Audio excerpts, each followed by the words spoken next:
we've seen a virtual explosion of high-profile reporting of sexual harassment. And the case against Harvey Weinstein is probably the most prominent of all the ones that have been reported so far. And as the reports have increased over the last few months, what we've also started to see is a backlash.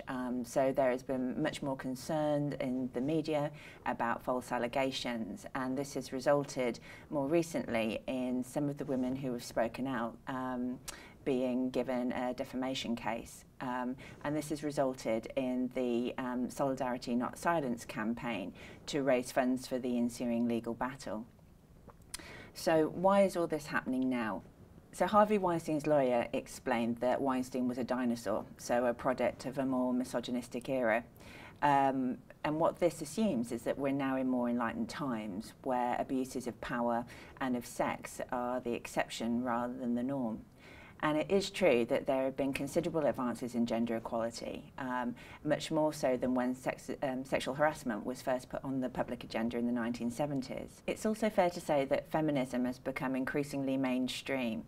And what Weinstein's lawyer hints at is the idea that for most people, most of the time, gender equality keeps people safe from sexual harassment.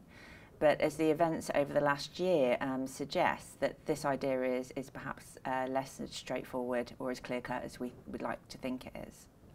So it is the case that the 21st century has seen massive changes in terms of the workplace and in terms of gender equality. But massive power disparities still remain in contemporary working life. So while women have greater access to paid employment, they still tend to work in part-time employment and service jobs compared to men. It's also the case that women tend to hit glass ceilings and fall off glass cliffs as they participate in the world of work. Get more from the Open University. Check out the links on screen now.